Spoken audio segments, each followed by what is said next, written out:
దేవుని బిడ్డలారా వాక్యంలోకి వెళ్దాం. లేట్ అయిపోతుంది, పరిగెడతానే ఉంది టైం. ఇంకేమన్నా చెప్పేది ఉంటే మధ్యలో చెప్తాను నేను.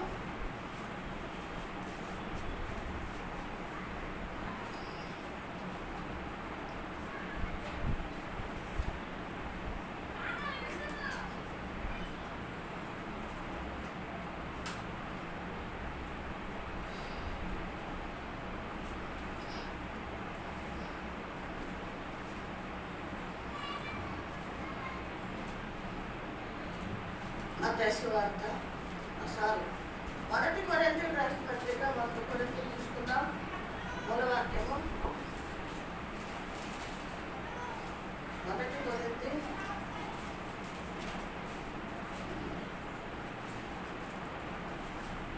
మొదటి అధ్యాయము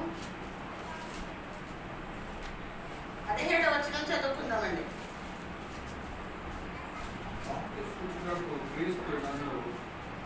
లేదు కానీ క్రీస్తు యొక్క శిలువ వ్యర్థం కాకూడనట్లు వాక్యర్యం లేకుండా సువార్త ప్రకటించుటకై ఆయన నన్ను పంపారు. చాలండి, ప్రార్థన చేసుకుందాం.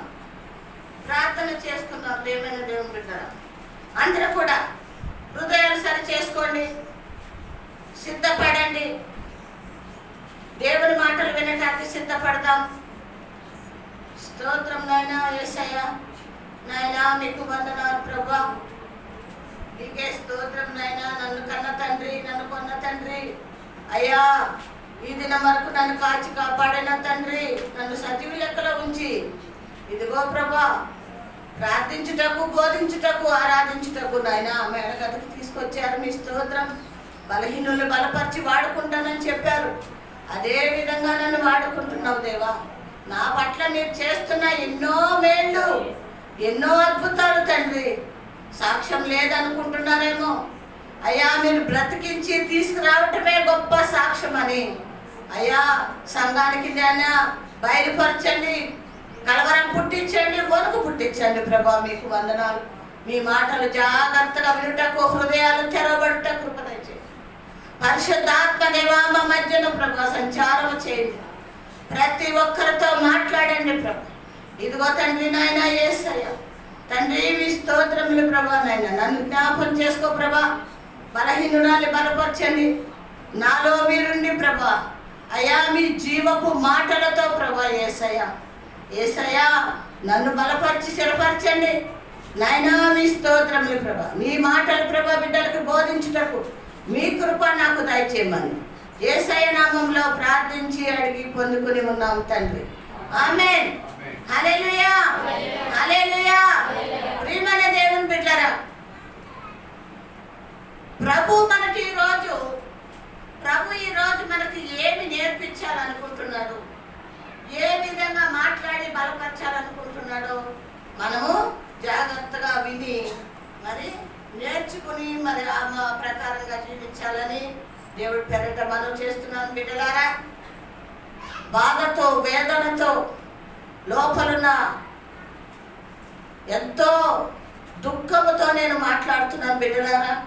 ఒకవేళ పాస్టమ్మ చేయబోదేంటి కోపంతో మాట్లాడుతుంది, ఇలా అన్నది అలా అన్నది అని మీరు అనుకున్నా పర్వాలేదు, నన్ను తిట్టుకున్నా పర్వాలేదు. ఉన్నది ఉన్నట్టు మీకు చెప్పాలి. నేను చెప్పకపోతేనే దాసేననుకో మీకు ఎలా తెలుస్తుంది? మీరు ఎలా నేర్చుకుంటారు, ఎలా సిద్ధపడతారు? చెప్తేనే కదా తెలుస్తుంది. కాబట్టి ప్రియమైన దేవుని బిడ్డలారా, మనము పరిపూర్ణంగా సంపూర్ణంగా దేవుని మాటలు విందాం. ఆయన రాకడ బహు సమీపంగా. ఇప్పుడు చదువుకున్న వాక్యము ప్రియమైన దేవుని బిడ్డలారా, ఈ వాక్యంలో ప్రభు మాట్లాడుతున్నాడు. మూల వాక్యము ఏమంటున్నాడండి? బాప్తిసం ఇచ్చుటకు క్రీస్తు నన్ను పంపలేదు, కానీ వ్యర్థము కాకుండానట్లు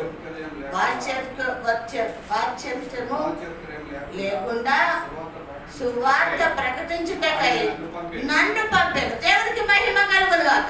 హల్లెలూయా, హల్లెలూయా. అందరూ సిద్ధంగా ఉన్నారా వాక్యం వింటాకి? మీ మనసులు ఏంటన్నా పోతున్నాయా? ఆలోచనలు దీనంగా ఏదో పోగొట్టుకున్న వారు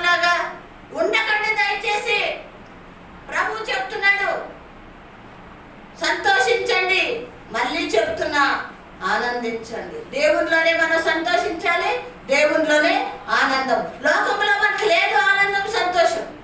కోట్లున్నా లేవు, ఏమండి, కోట్లున్నా లేదు సంతోషం. బంగారం ఉన్నా వెండి ఉన్నా మనకి సంతోషము లోకములో లేదు. ఆస్తులు పాస్తులున్నా లోకములో లేదు. ఎక్కడుంది నీకు సంతోషం అంటే ప్రభువులోనే మనకి సంతోషం ఉంది. ప్రియమైన దేవుని బిడ్డలారా, ఇక్కడ మరి బాప్తిసం ఇచ్చే యోహాను ఇక్కడ మాట్లాడుతున్నాడు. ఏమని మాట్లాడుతున్నాడండి? నువ్వు బాప్తిసం ఇవ్వటానికి నన్ను మీరు పంపలేదు. దేవునికి మహిమ కలుగును గాక. నన్ను బాప్తిసం ఒక్కటే ఇవ్వటానికి నన్ను పంపట్లేదు, కానీ మీరు పంపించిన ఉద్దేశము చాలా చాలా అమూల్యమైనది, చాలా విలువైన పని మీద నన్ను పంపారు. దేవుడికి మహిమ కలుగును గాక. ఏంటది? ఏంటండి? సిలువ వ్యర్థము కావద్దంట. హల్లెలూయా. సిలువ వ్యర్థము కాకూడదు. సిలువ ఏం చేసింది చెప్పండి? గంగమ్మ చెప్పాలి, టైం అయిపోతుంది. సిలువ ఏం చేసింది? వ్యర్థము కావద్దు అంటున్నాడు. సిలువ ఏం చేసింది? ఏం చేసింది సిలువ? సిలువ లేకపోతే విలువ లేదు. సిలువ లేకపోతే పరమునకు మనకు ప్రవేశము లేదు, రక్షణ లేదు, ఆత్మీయత లేదు. ప్రియమైన దేవుని బిడ్డలారా, ఆ సిలువే మనల్ని ఈ విధంగా మనల్ని నడిపించింది, బ్రతికించింది. హల్లెలూయా. అక్కడ చెప్తున్నాడు, సిలువను గురించి చెప్పటానికి లేదా దాన్ని బోధించడానికి మాత్రమే నన్ను మీరు పంపించారు. హల్లెలూయా. ఎలా బోధించమంటున్నాడు? ఎలా బోధించమంటున్నాడండి? యోహాను ఏం చెప్తున్నాడు?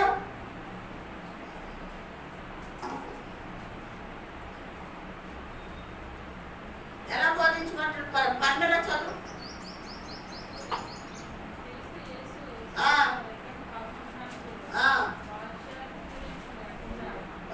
అంటే ఏంటది? వాత్సల్యము లేకుండా సిలువను గురించి ప్రకటించబడ్డాడు. అంటే నీ వాక్యము, నీ వాయిస్ లేదా నీ నోరు, నీ కంఠము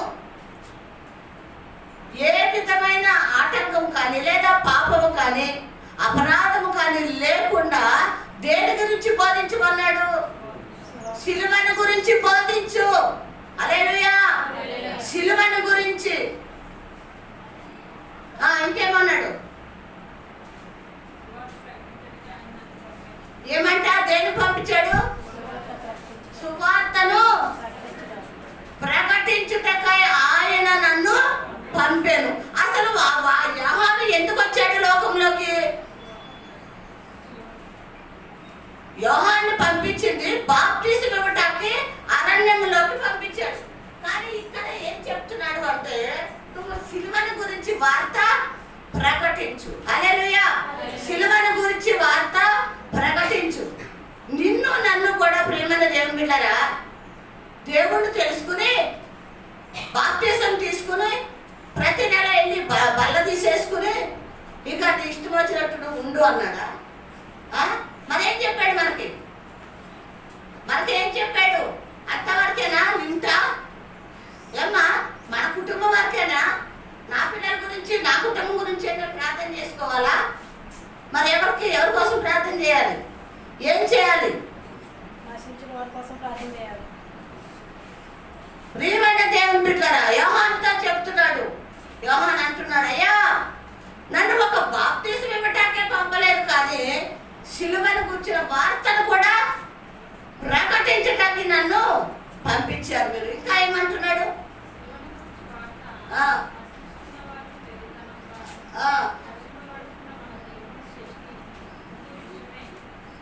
చాలమ్మా. ఏమంట? నశించిపోతున్న వారికి సిలువ వార్త వెర్రితనము. ఎవరికి వెర్రిగా ఉందండి? నశించిపోతున్న వారికి. అంటే దేవుణ్ణి వచ్చి పాప క్షమాపణ పొందక, బాప్తిసం తీసుకోక, మారు మనసు పొందక, దేవుడే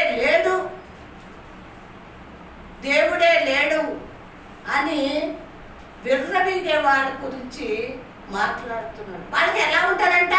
వెర్రితనంగా ఉంటుంది సిలువ అంటే. ఎలా ఉంటారండి? వెర్రితనంగా ఉంటారంట సిలువ అంటే.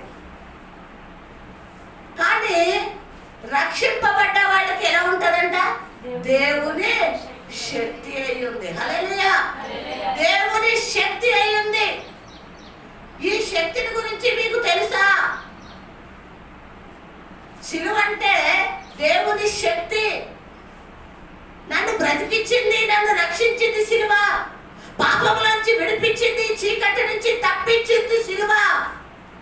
నాకు శక్తి అది అని ఏనాడన్నా ప్రభు వైపు నువ్వు చూసి దేవుణ్ణి మహింపరిచావా? ఏమ్మా, సంఘంలో వచ్చినప్పుడు ఉన్నది చెప్పిన భక్తి. ప్రియమైన దేవుని బిడ్డలారా, సిద్ధపడదాం, నెవరు వేసుకుందాం, భయభక్తులు కలిగి ఉందాం. ఇక్కడే విని గమ్మున ఉండటం కాదు. ఈ మాటలు మన హృదయంలో నెవరు వేసుకుంటూ ఉండాలి, గుర్తు చేసుకుంటూ ఉండాలి, ఆయనను మహింపరుస్తూ ఉండాలి. ఆయనను ఆరాధిస్తూ ఉన్నప్పుడు ఆ ప్రభు మన పట్ల ఎంతో సంతోషిస్తూ ఉంటాడు. ఇక్కడే 1 గంట తర్వాత అయిపోయింది, అది అటు ఇది ఇటు అయిపోయింది. ఇక మళ్ళీ లోక సంబంధమైన పనులతో, మాటలతో, క్రియలతో మనం జీవిస్తే ప్రేమన దేవుని బిడ్డలారా, అది వ్యర్థమైపోతుంది. ఏంటది? సిలువ వార్త. సిలువ వార్త ఏమైపోతుంది? వ్యర్థమైపోతుంది. అరే, ఇందాక గంట ముందే చర్చిలో రక్షింపబడ్డ వాడికి ఇది శక్తి అని చెప్పారు కదా, వీళ్ళు విన్నారు కదా, ఈమె బోధించింది కదా, ఇప్పుడేంటి వీళ్ళ మాటలు చాలా తేడాగా ఉన్నాయి, వీళ్ళ ప్రవర్తన వేరేగా ఉంది, వీళ్ళ ఆలోచనలు వేరేగా ఉన్నాయి అని లోకస్తులు దేవుని నామాన్ని అవమానపరుస్తారు. దేవుడి నామాన్ని అవమానపరుస్తారు. ప్రేమైన దేవుని బిడ్డలారా, అలా ఉండకూడదు. మనము శక్తి అన్నప్పుడు ఆ శక్తిని కలిగి ఉండాలి, ఆ శక్తిని కలిగి ఉండాలి. భయం ఉండాలి, భక్తి ఉండాలి. ఈ రోజుల్లో వాక్యం లేదు, రక్షణ వాక్యం లేదు. దేవుడు ఏంటో గూఢమైన సంగతులు బోధిస్తలేదు. అవన్న విశ్వాసులు కూడా అలాగే ఉంటున్నారు. ఎలాగా? ఏదో వచ్చామా, వెళ్ళిపోయామా. పెద్ద చర్చికి వెళ్ళారు కదమ్మా, ఈరోజు వాక్యం ఏం చెప్పారు పాస్టర్ గారు, వాళ్ళకే అర్థం కాలేదు. ఏం చెప్తారు? దయచేసి ప్రియమైన దేవుని బిడ్డలారా, నీలో ఇత్తనము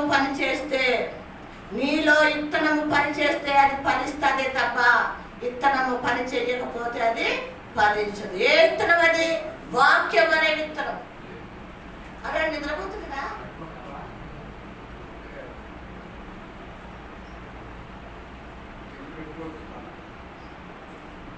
విత్తనం అన్నది నీలో నాలో లేకపోతే నశించిపోతాం. జాగ్రత్త. ఒక భక్తుడు ఉన్నాడంట, ప్రియమైన దేవుని. ఆయన దేవుని తెలుసుకున్నాడు. దేవుని తెలుసుకున్నాక కూడా శ్రమలు ఎక్కువైనాయి అంట, బాధలు ఎక్కువైనాయి అంట. ఆయన అనుకుంటున్నాడంట, అదే నేను దేవుని తెలుసుకోకముందు శ్రమలు ఉన్నాయి, బాధలు ఉన్నాయి, దేవుణ్ణి తెలుసుకుని బాప్టిజం తీసుకుంటే శ్రమలు పోతాయి అనుకున్నాను, అవి పోలేదు, ఇంకా అలాగే ఉన్నాయి ఏంటి అని చాలా బాధపడుతున్నాడంట. ఆ సేవకుడు బాధపడుతున్నాడు, అలాగే ఉన్నాడు. ఒక రోజున నిద్రపోతుంటే ఒక కళలో ఆయనకి కొంతమంది కనిపించారు. ఆయన నిద్రపోతున్నాడు, కళ వచ్చింది ఆయనకి. కళలో కొంతమంది వెళ్తూ ఉన్నారు. వెళ్తూ ఉండగా వాళ్ళు ఏం తీసుకువెళ్తున్నారంటే, వాళ్ళు ఒక్కొక్కల మీద సిలువలు ఎత్తుకుని వెళ్తున్నారు. ఏం చేస్తున్నారు? వాళ్ళ భుజాల మీద ఏమున్నాయంట? సిలువలు ఉన్నాయి. చాలా మంది లైన్గా వెళ్తున్నారు. కొన్ని చిన్న సిలువలు అంట, కొన్ని పెద్ద సిలువలు, కొన్ని సన్నగా ఉన్నాయి, కొన్ని చిన్నగా ఉన్నాయి. ఇలాగా వాళ్ళు భారముతో మోసుకుంటూ మోసుకుంటూ మోసుకుంటూ వెళ్తున్నారు. అయితే ఈ కర్ర అంటున్నాడు చూడు సేవకుడు, ఆయన కూడా ఆడలో కలిశాడంట. ఆయన కూడా సిలువెత్తుకున్నాడంట. సిలువెత్తుకుని వెళ్తా వెళ్తా వెళ్తా ఉన్నాడు. చాలా భారంగా ఉందట, మొయ్యలేకపోతున్నాడట, తట్టుకోలేకపోతున్నాడట. అబ్బా చాలా భారంగా ఉందా ఈ సిలువ, ఏం చేయాలి ఏం చేయాలి అని అనుకుంటా అనుకుంటా వెళ్తున్నప్పుడు ఒక రోడ్డు పక్కన ఒక రప్ప పట్టుకుని ఒక వ్యక్తి కూర్చుని ఉన్నాడంట.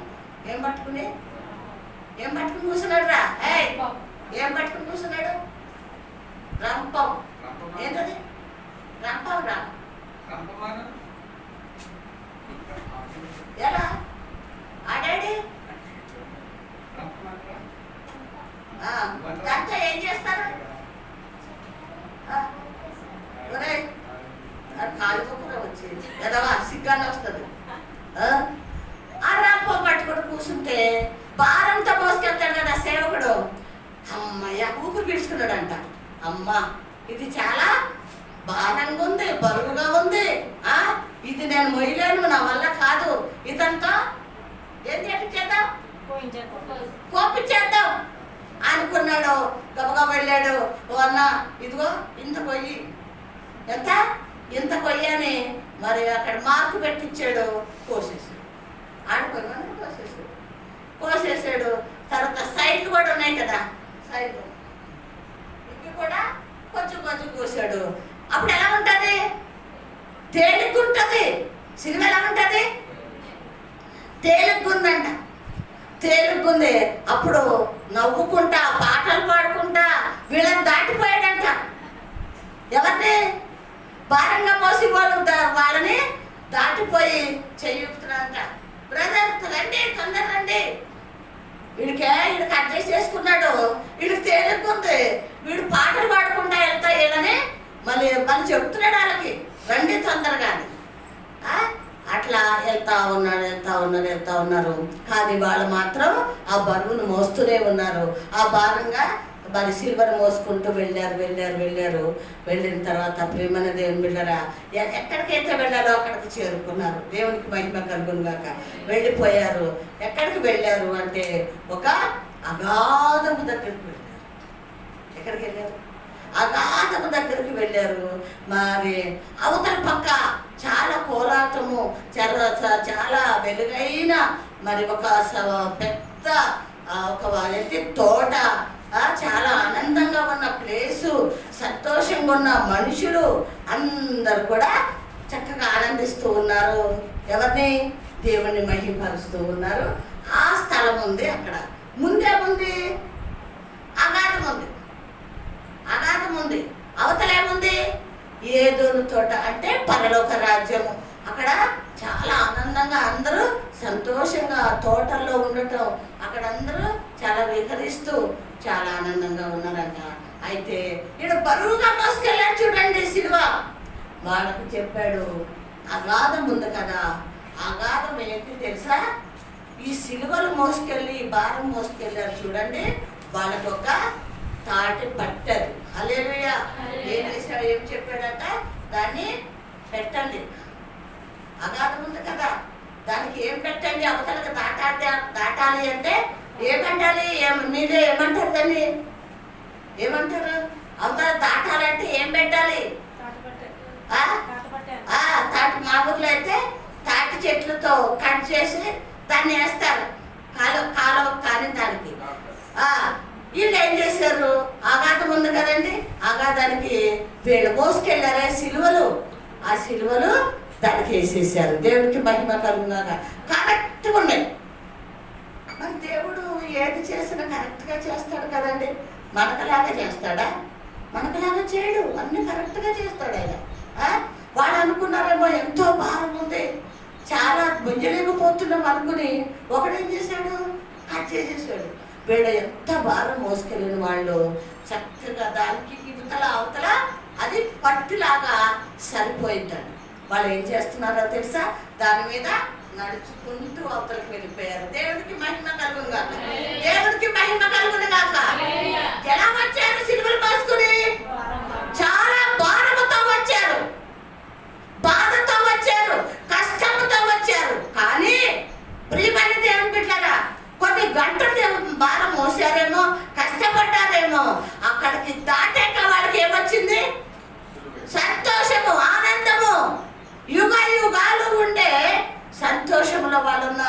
అయితే కట్ చేసేసాడు చూడండి. అతను వెళ్ళి సిలువను పెట్టబోయాడంట. ఎంతైతే ముక్క కట్ చేసేసాడో అంత తక్కువైపోయింది పట్టి, అంతకే తక్కువైపోయింది. ఎక్కడ వెళ్తాడండి? జాగ్రత్తగా వినండి మాట. కట్ చేసేసాడు. నాకు భారం వద్దు, బాధ్యత వద్దు, పని వద్దు, ఎంజాయ్మెంట్ చేయాలి లోకంలో, తినాలి, తాగాలి, తిరగాలి, సంపాదించుకోవాలి, ఇదే మనకు ఆశలు కోరికలు ఉన్నాయి. కానీ నేను యుగ యుగాలు ఉండి ఆ రాజ్యానికి వెళ్ళటానికి నాకు శ్రమ వస్తుందా, కష్టం వస్తుందా, బాధ వస్తుందా, నింద వస్తుందా, అవమానం వస్తుందా? ఇవన్నీ భరిస్తేనే కదా ప్రభువు నన్ను అవతలకు తీసుకెళ్తాడు అని ఆలోచన ఎంతమందికి ఉంది మనకి. ఈ కట్ చేసిన వ్యక్తికి కష్టపడటానికి ఇష్టపడలేదు, భారం పడటానికి ఇష్టపడలేదు. ఆ వ్యక్తి కట్ చేసేసాడు. ఏమైపోయిందండి? అతను అవతలకి వెళ్ళలేకపోయాడు. అక్కడ మోకరించి ఏడుస్తూ ఉన్నాడు. అయ్యో, ఎంత అజ్ఞాన పని చేశానే నేను, ఎంత పొరపాటు పని చేశానే. వాళ్ళు ఎంత భారముతో మోసుకుంటూ వచ్చారు సిలువను, చక్కగా దాటి వెళ్ళిపోయారు. ప్రభు వాళ్ళకి మార్గం సరళం చేశాడు. ఊరికినే ఇచ్చాడండి బరువైన సిలువ? చెప్పండి, ఊరికినే ఇచ్చాడా బరువైన సిలువ? మనకి తెలియక అనుకుంటాం, దేవుడు ఎందుకు ఈ శ్రమలు పెట్టాడు, ఎందుకు ఈ అవమానం పెట్టాడు, వీళ్ళ మధ్యలో పెట్టాడేంటి నన్ను, నాకు ఇక్కడ సంతోషం లేదు, ఇక్కడ హ్యాపీగా ఉండలేకపోతున్నాను, నేను ఇక్కడ జీవించలేకపోతున్నాను.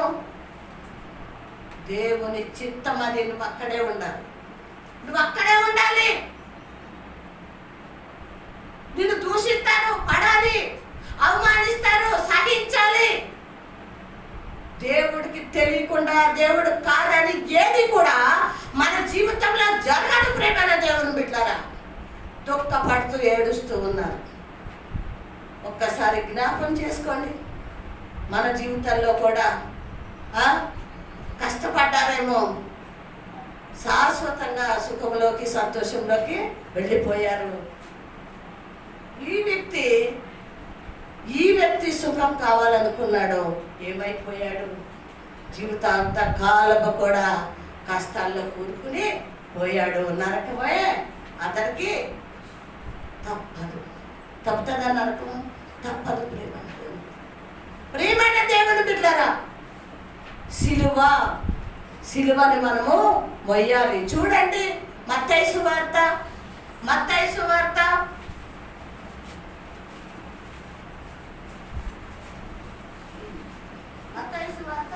16వ అధ్యాయము 24వ వచనం చెప్పండి. 16:24.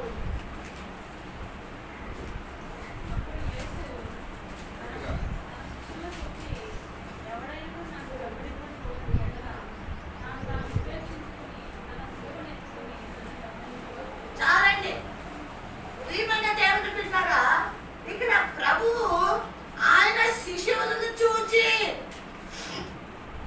యేసయ్య ఎవరిని చూస్తున్నాడంటండి? తన శిశువులను చూసి ఆయన అంటున్నాడు కదా, ఎవరైతే నన్ను వెంబడించాలి అని అనుకుంటున్నారో,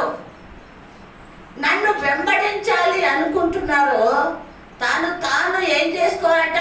ఉపేక్షించుకొని తాను సిలువను మోసుకొని రండి అన్నాడు. తాను సిలువను ఎత్తుకొని మోసుకుని రండి అన్నాడు. ఉపేక్షించుకోండి.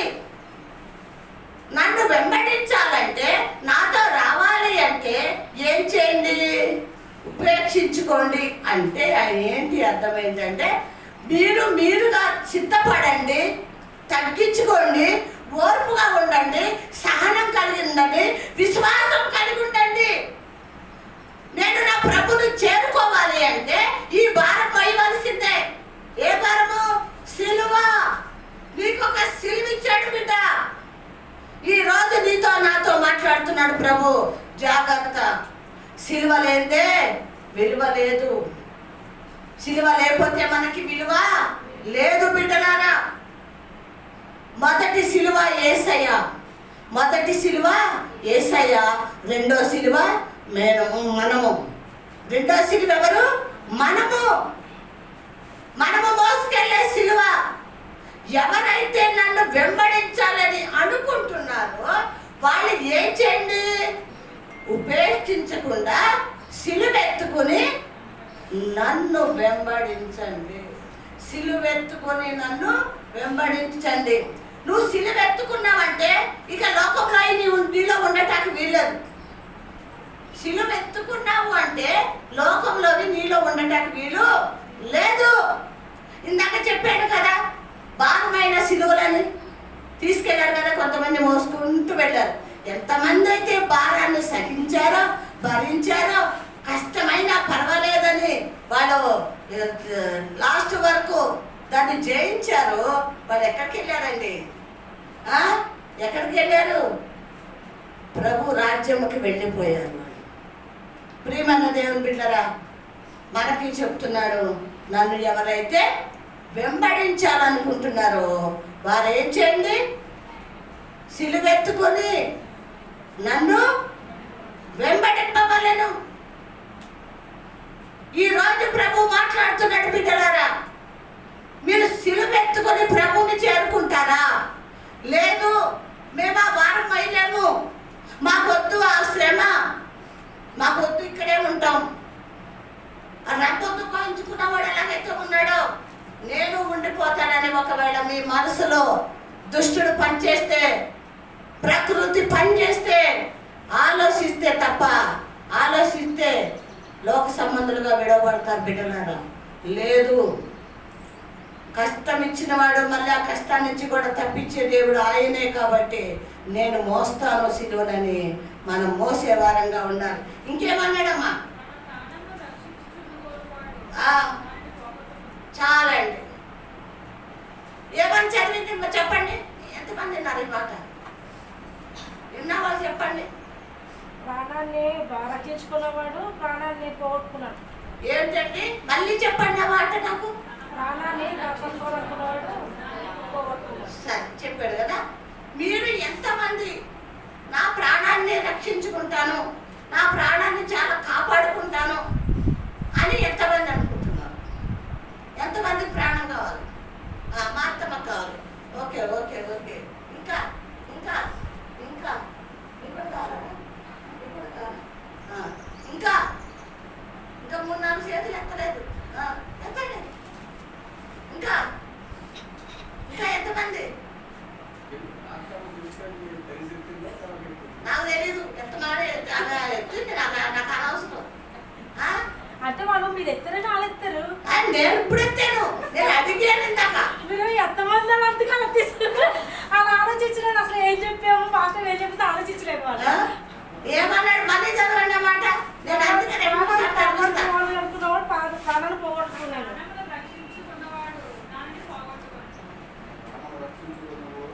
ఎవరైతే ప్రాణాన్ని రక్షించుకోవాలి అనుకుంటాడో, ఆశపడతాడో, చాలా భద్రపరుచుకుంటాడో, ప్రాణాన్ని కాపాడుకుంటాకి ఎన్నో రకాలుగా బాధపడతాడో, వాడు ఏం చేస్తాడంట తెలుసా?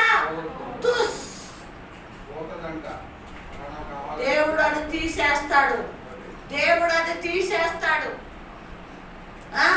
అర్థమవుతుందా? అందుకే వాక్యం చాలా జాగ్రత్తగా వినమని చెప్తాను నేను. ప్రతి మాట కూడా నేను చెప్పే వాక్యం మీకు అర్థమవుతుందా, అర్థం కావట్లేదా? ఏమ్మా, మిమ్మల్ని అడిగేది అర్థమవుతుందా, అర్థం కావట్లేదా? మరి అర్థమైనప్పుడు మరి ఓ చేయెత్తేసింది, ఫస్ట్ మాత్రమే తెలిసింది. జాగ్రత్తగా విన్నారు.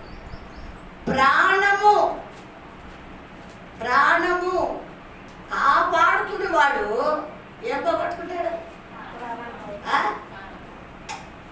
ఏం చేయాలి దాన్ని?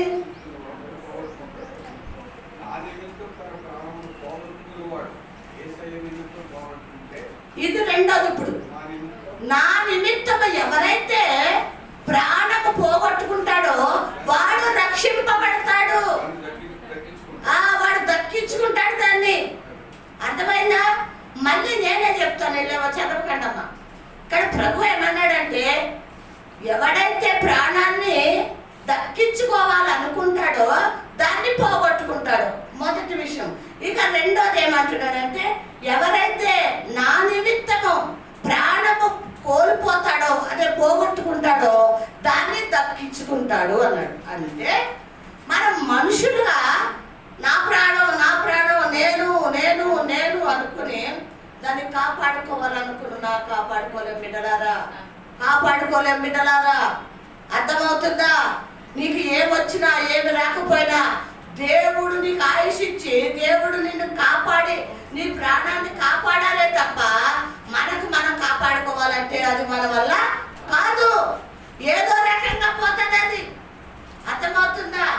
దేవుని విషయంలో, పని విషయంలో మళ్ళీ రెండో మాట చెప్తున్నాడు, ఆయన నిమిత్తము మనము పోగొట్టుకుంటేనంట, మనం పోగొట్టుకుంటేనంట దేవుడు ఏం చేస్తాడు తెలుసా? దాన్ని ఏం చేస్తాడు చెప్పండి? దాన్ని ఏం చేస్తాడు? రక్షిస్తాడు. అర్థమవుతుందా?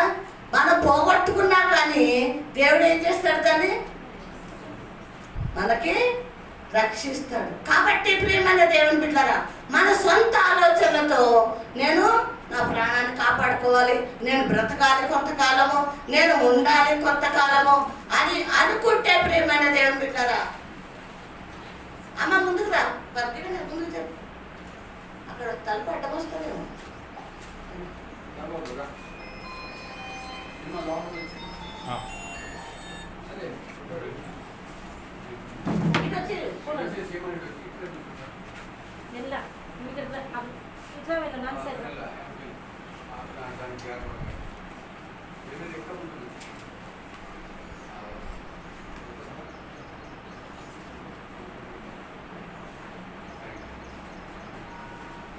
ఎప్పుడే కానీ మనం కాపాడుకోవాలని మన సొంత ఆలోచనతో మనం అనుకుంటే అది వ్యర్థము. ఏమవుతుంది? అది పోగొట్టుకుంటాం.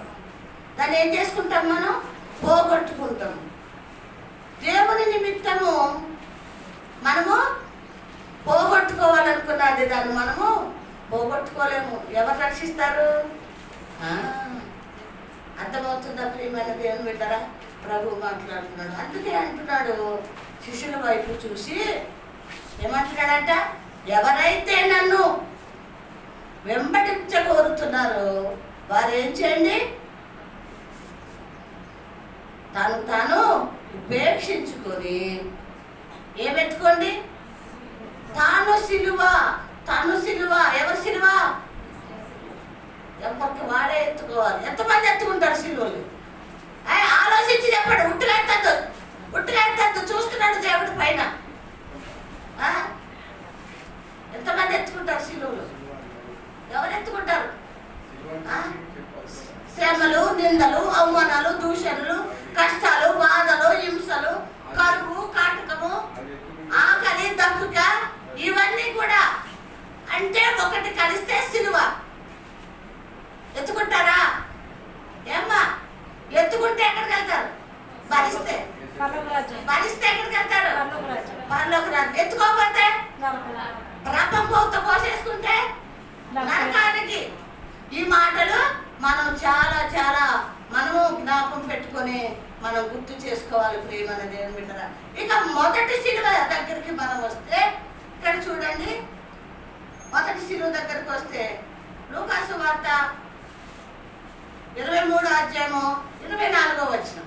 23-24 శిలువను గుర్చిన వార్త. నశించిపోతున్న వారికి వ్యర్థతనము బిడ్డలారా, నశించిపోతున్న వారికి వ్యర్థతనము బిడ్డలారా. నశించిపోకూడదు. ఎవ్వరు కూడా నశించిపోవటం దేవునికి ఇష్టం లేదు. అందరూ కూడా ఆ శిలువను చూసి ఆ శిలువను నేర్చుకుని రక్షణ పొందుకోవాలి అని దేవుడు చెప్తున్నాడు. నశించిపోవద్దు. తీసారా?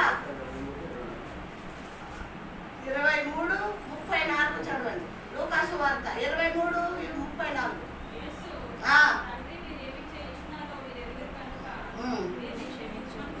చాలండి.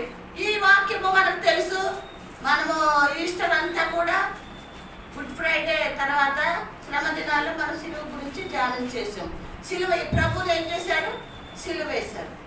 వేశారా? సిలువ వేసి సిలువను వేసినప్పుడు ఆయన మౌనంగా దాన్ని స్వీకరించారు. ఎవరు? ప్రభు. స్వీకరించాడా లేదా? సిలువను ఎత్తుకోనన్నాడా? మొయ్యను అన్నాడా? ఒకవేళ అన్నాడే అనుకుందాం, నేను ఏ పాపం చేయలేదు, నేను పరిశుద్ధుణ్ణి, నీతిమంతుణ్ణి. సిలువ అంటే పాపులకి ఆ సిలువ. సిలువ ఎవరికండి? సిలువ ఎవరికి? పాపులకే. సిలువ ఎవరిని వేస్తారంటే శాపం చేసిన వాళ్ళనే, శాపంలో ఉన్న వాడికే సిలువ వేస్తారు. అవునా కాదా? మరి యేసయ్య పాపం చేశాడా లేకపోతే శాపంలో ఉన్నాడా? రెండు కూడా ఆయన లేవు. ఆయన ఏం చేశారు? ఈ లోకపు మనుషులు, ఈ పాపాత్ములు ఏం చేశారు? ప్రభుకి సిలువ వేశారు.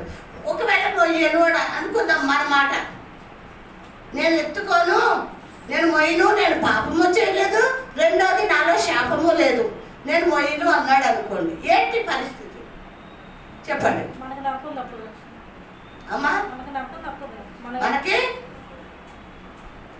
అర్థమవుతుందా ప్రియమైన దేవుని బిడ్డలారా?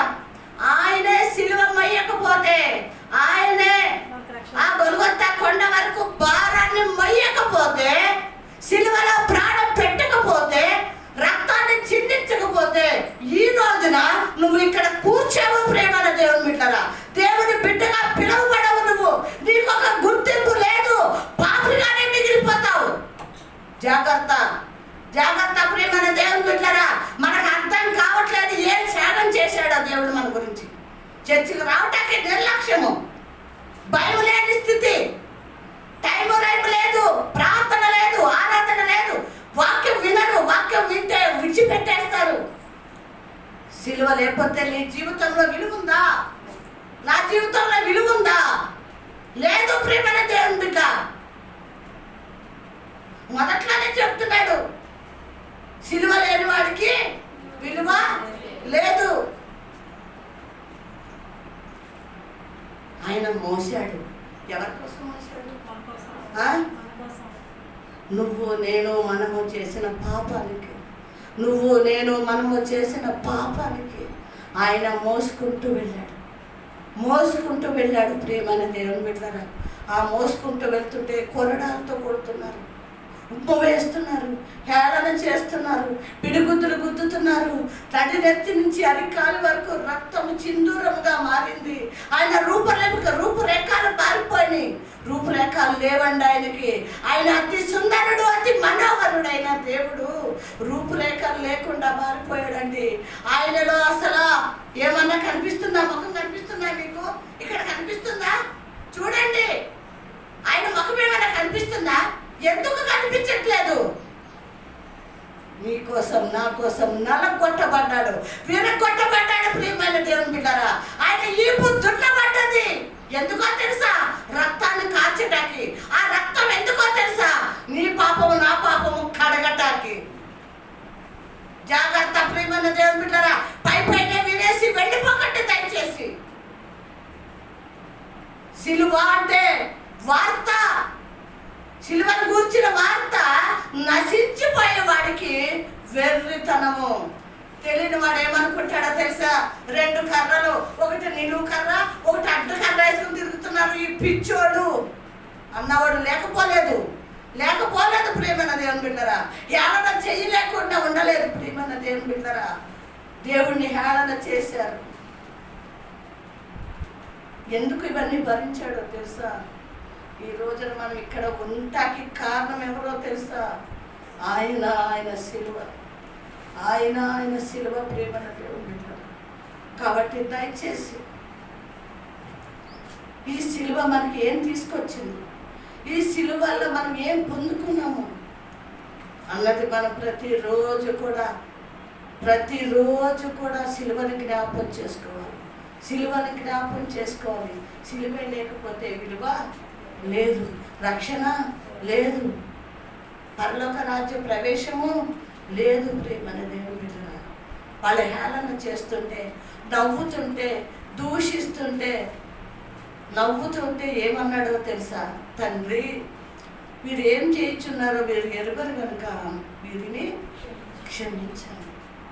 ఇంకా క్షమిస్తూ ఉన్నాడు, ఇంకా క్షమిస్తున్నాడు. ప్రేమన్న దేవుని బిడ్డలారా, నిన్ను ఉన్నాను కాబట్టి ప్రేమన్న దేవుని బిడ్డలారా, మనము ఈ సిలువను పెట్టే ఈ రోజున రక్షణ పొందుకున్నాం. దేవుని బిడ్డలుగా పిలువబడుతున్నాం, దేవుని బిడ్డలుగా పిలువబడుతున్నాం. మన ప్రతి నెల ఆయన రక్తములో, ఆయన రక్తపు మాంసంలో మనం చేయి వేసి దాన్ని పుచ్చుకుంటున్నామంటే ఆయన మరణమే కారణం, ఆయన కార్చిన రక్తమే కారణం. ప్రేమైన దేవుని బిడ్డలారా, తండ్రి వీరేమి చేయించున్నారో వీరు ఎరుగరు కనుక వీళ్ళని క్షమించమని ప్రభు చెప్పాడు. ఇంకా మనల్ని క్షమించమని అడుగుతున్నాడు, పరమ తండ్రిని అడుగుతున్నాడు క్షమించండి అని.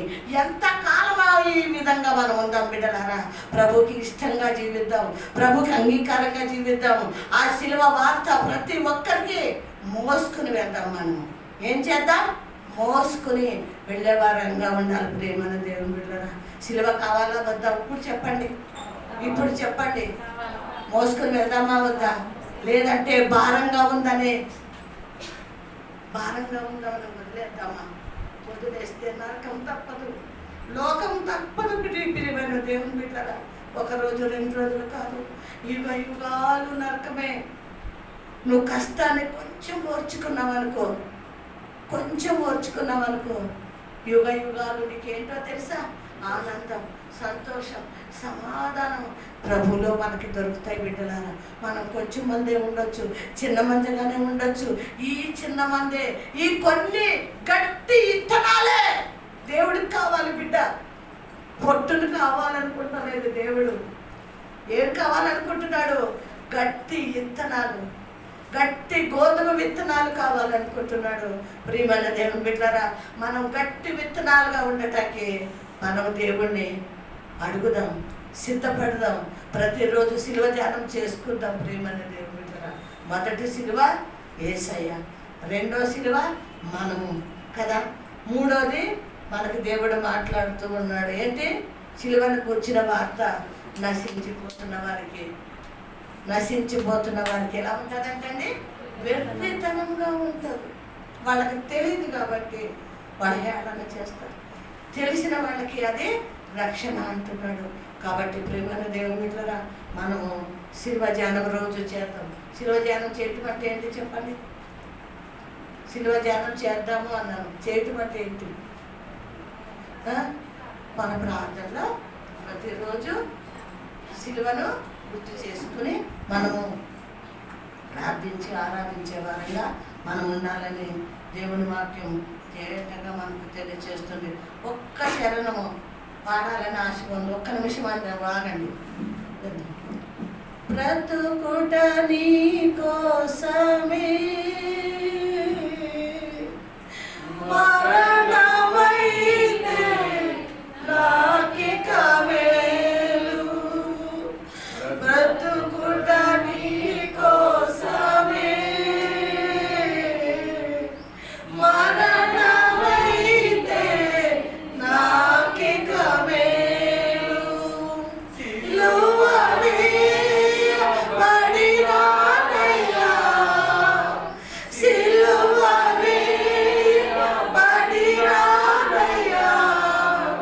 నీవే నాలో జీవించుమయ్యా యేసయ్యా.